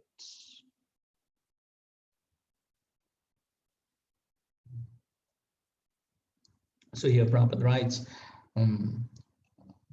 that because of the presence of the Lord, when Lord Shri Krishna was present on this earth, the impressions of the special signs of his lotus feet were stamped on the dust. And as a result of the specific grace, the whole earth was made as perfect as possible. Okay, so that's what happens when the connection to the Lord is there, as we were describing. When the connection to the Lord is there, then everything flourishes. One should therefore ask that the grace of the Lord always be present on earth, so that we may be favored with his causeless mercy and be happy, having all necessities of life. One may ask how we can detain the Supreme Lord on this earth after his mission is fulfilled and he has left this earth for his own abode. The answer is that there is no need to detain the Lord. The Lord, being omnipresent, can be present with us if we want him at all. By his omnipresence, he can always be with us if we are attached to his devotional service by hearing, chanting, remembering it. Okay, so that's how we can always be with the Lord, by following the various practice of devotional service, Shravanam Kirtanam Vishnu Smaranam. So by following these various practices, we can always be in connection with the Lord, and when the connection with the Lord is there, then everything will flourish. There is nothing in the world with which the Lord is disconnected. The only thing we must learn is to excavate the source of connection and thus be linked with him by offenseless service. We can be connected with him by the transcendental sound representation of the Lord. So then it talks about the holy name of the Lord. 34. O personality of religion, I was greatly overburdened by the undue military phalanxes arranged by atheistic kings, and I was relieved by the grace of the personality of Godhead. Similarly, you were also in a distressed condition, weakened in your standing strength, and thus he also incarnated by his internal energy in the family of the others to relieve you. Okay, so she's recollecting how the Lord had come to remove the burden of all the atheistic kings. 35. Who therefore can tolerate the pangs of separation from the Supreme Personality of Godhead? He could conquer the gravity and passionate wrath of his sweethearts like Satyabhama by his sweet smile of love, pleasing glance, and hearty appeals. When he traversed my surface, I would be immersed in the dust of his lotus feet, and thus would be sumptuously covered with grass, which appeared like hair standing on me out of pleasure. So here she is talking about how the Lord conquered the queens. But as Prabhupada writes in the purport, there were chances of separation between the Lord and his thousands of queens because of the Lord's being absent from home. But as far as his connection with earth was concerned, the Lord would traverse the earth with his lotus feet, and there was no chance of separation. When the Lord left the surface of the earth to return to his spiritual abode, the earth's feelings of separation were therefore more acute. So she's comparing that. So the Lord was definitely conquered by the queens, and the queens had the Lord's association. But even that would break, that association also would sometimes break, because the Lord was not always present with the queens. But as far as the earth was concerned, the Lord was always present on the earth, obviously. And so the earth was always getting the association of the Lord, but now that association has gone away, and so her feelings of separation are most acute because she always had the association of the Lord. So while the earth and the personality of religion were thus engaged in conversation, the saintly King Parikshit reached the shore of the Saraswati river, which flowed towards the east. Thus, in the Bhaktivedanta purports of the first canto, 16th chapter, Srimad Bhagavatam, entitled How Parikshit Received the Age of Kali. Okay, fine. So that's the end of this chapter. Any questions? Hare Krishna, Prabhu. Hare Krishna. Prabhu, is it possible to conceive Earth as a different personality, like Adhisthana, Adhishtata? They say that the Earth planet is the body of Bhumi Devi, something like that. How to conceive it? Yeah, so there is a personified deity of these planets.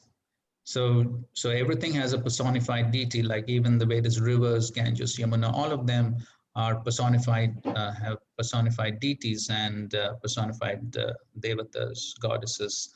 And so like that, so Mother Earth, she is actually the consort of the Supreme Lord. And yeah. Okay. Hare Krishna, Prabhuji. Hare Krishna. One question I had, that we have discussed this, you have been also telling this, and it is there in the purport that when the Lord is present everywhere, everything flourishes. And when there is connection, then everything flourishes. So, I mean, this is right. But when we see, for example, there were floods in Pandharpur. So the devotees, and it is all connected to the Lord only. So when we see this, we generally give the reason that, okay, this is the nature of the material world and the things happen like this. And we must understand the Lord is giving us the opportunity to serve. So, I mean, I see that many times when we read these purports, it is more like emotional that we have to understand these things, or how we should understand this purpose. I mean, of course, everything, you are getting my point, right? Yes, everything yes. happens by the touch of the Lord only, and everything flourishes by the touch of the Lord. And the devotee always try to see good things. But when he sees anything bad, again, he actually gives the answer also in connection with that's how the material nature is. So how we should actually see this purpose of the Acharya. Okay, fine. So, see, the first basic principle is that yes, when the connection to the Lord is there, everything flourishes. So, we were also discussing the examples of Maharaj Yudhishthira and how during the reign of Maharaj Yudhishthira, there were not even material miseries like excessive heat, cold, even that was absent during the reign of Maharaj Yudhishthira. So, so that situation was there. Such an ideal situation was there when Maharaj Yudhishthira was ruling. And then Prabhupada also gives the example of how during the reign of Lord Ramachandra, then and also we have example during Krishna's time also, when the son died before the father, then the father came to the king to complain. How is it possible that the son is dying before the father? Because everything was so perfect. So we have examples when everything was perfect because of the strong connection to the Lord. So now you're talking about current times. Now, in current times, the whole world is being ruled by atheistic governments. So therefore, then where is that connection to the Lord? And how can we expect perfectness in such a situation as the modern times? So first of all, there are atheistic governments who are ruling. And then even if you consider a holy place like Pandharpur or anything like that, so how many people, even in these holy places these days, how many people are actually properly following the principles of dharma and properly following pure devotional service? And on top of that, yes, the other point also is true that yes, in the material world, one should always expect some trouble, and especially in this Kali Yuga.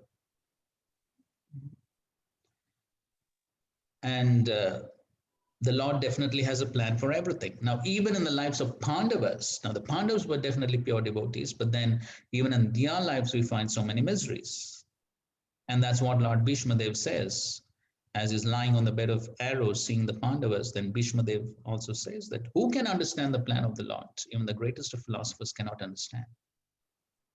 So one has to consider all these various points. So on one hand, we do understand that everything can be perfect by everyone being Krishna conscious and by that connection to the Lord. But at the same time, we also cannot expect utopia in this material world. So there are bound to be upheavals, there are bound to be problems because that is the nature of the material worlds. But then again, one sees everything in connection with the Lord and understands that yes, the Lord has a plan for everything. So one definitely has to take into consideration all these points. Thank you, Prabhu. Hare Krishna, thank you. Anybody else? I'm now through with questions.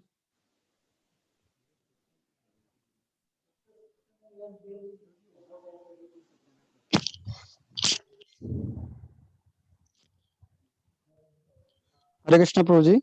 Hare Krishna. His Grace Sarlosan Prabhu has one question. Please go ahead.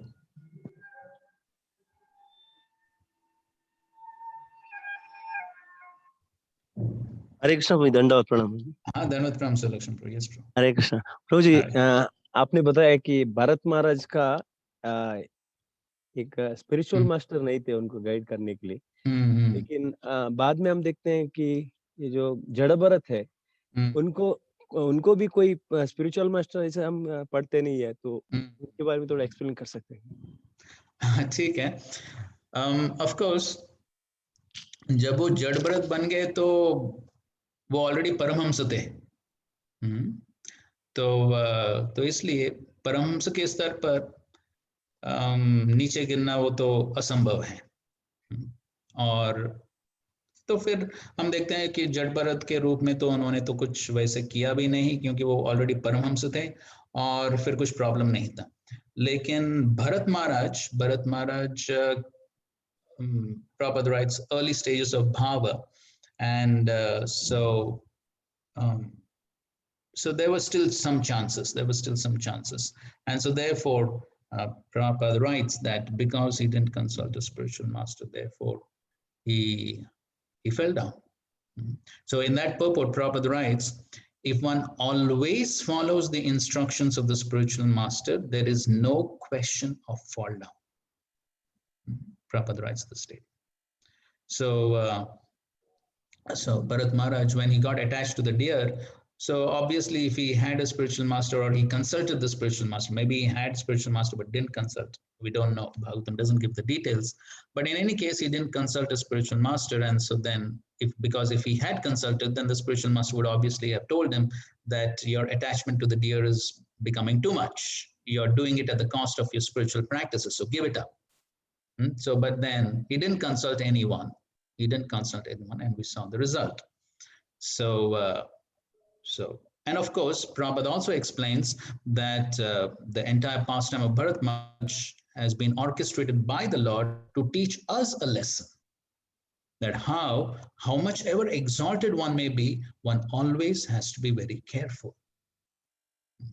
So therefore, that's the important lesson we have to learn, that how at all times one should always be under guidance, always receive instructions, always be in association. And so that's the important lesson for us. As far as Bharat Maharaj is concerned, okay, so he lost one life and second life, and then of course he became perfect as Jad Bharat. Then he was Paramahamsa. So these are all important lessons for us to learn.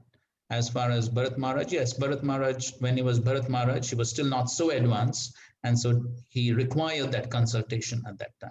But then as Jad Bharat, he was on the Paramahamsa platform. So at that stage, then yes, then even if one doesn't consult anyone, he's always on the right path. Thank you very much. Thank you, sir. Thank you.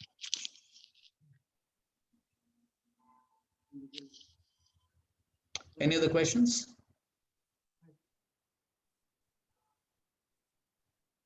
Hare Krishna, Prabhu. Bhakti Prabhu. Hare Krishna. Hare Krishna, Prabhuji. Hare Krishna. Prabhuji, like it was mentioned in that purport, that key importance of accepting the guidance from a spiritual master for success.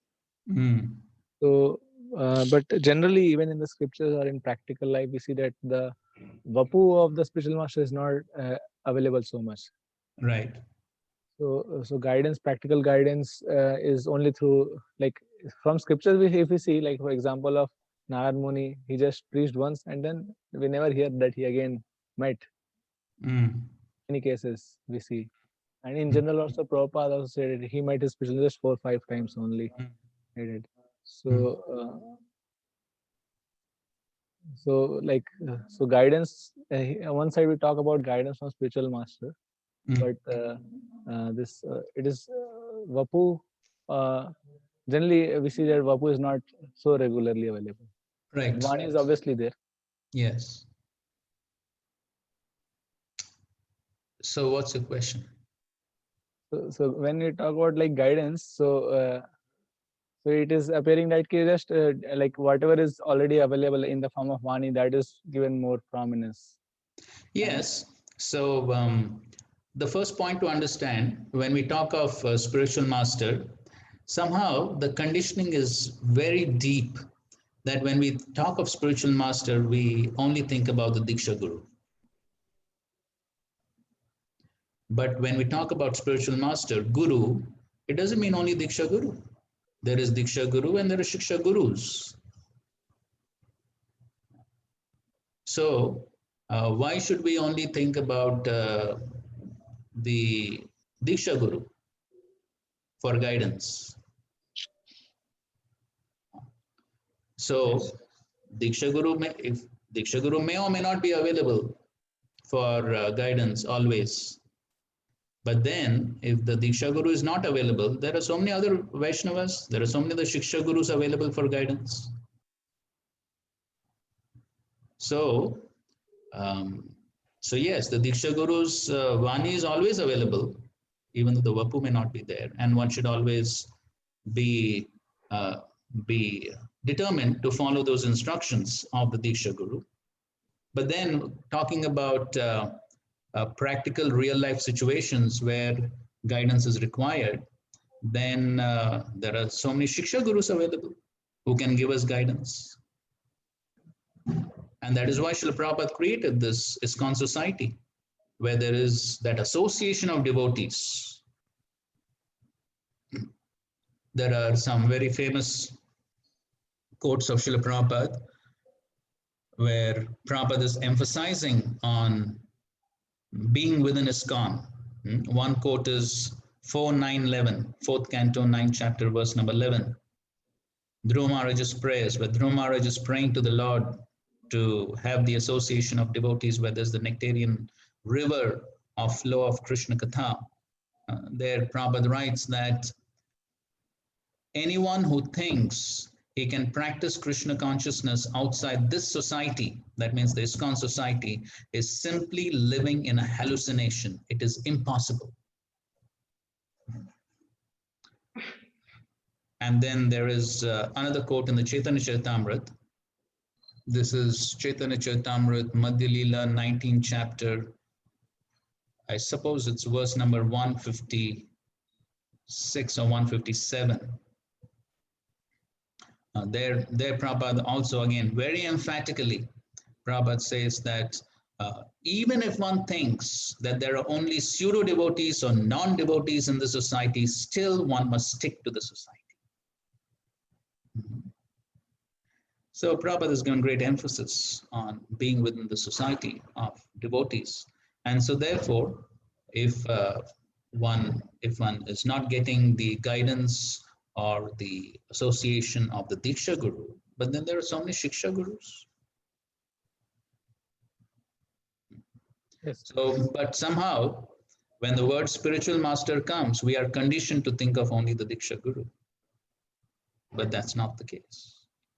When you talk of Guru, it includes both Diksha Guru and Shiksha Gurus. And ultimately, if you talk about ISKCON society, then both Diksha and Shiksha Gurus are ultimately all representing Srila Prabhupada and following his instructions. And so to the degree one is sincere, then one will receive the proper guidance from the Vaishnavas, from the Paramatma. So then one can be safe. Does that help? Yes, yes, Prabhuji. All right. Thank you. Hare Krishna, Prabhuji. Hare Krishna. In the previous example, you said about from Bharat Maharaj to Jada Bharat. Bharat Maharaj was a Bhava level and he fell down. And then Jada Bharat was at the Paramahamsa level.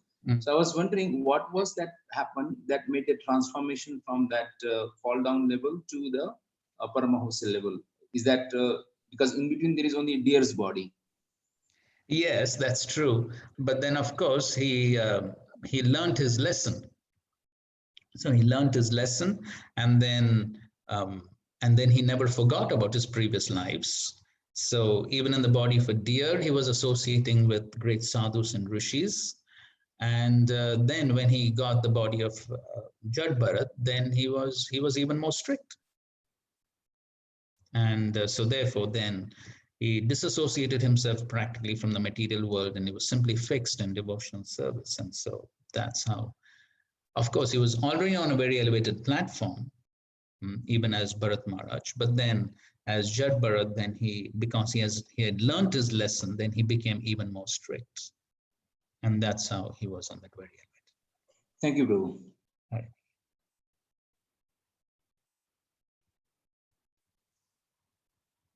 Anything more?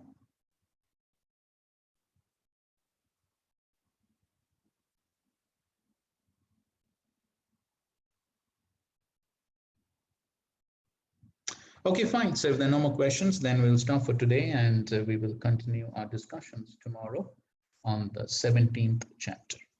Okay, fine. Balabhadra Kripa Prabhu, is that okay?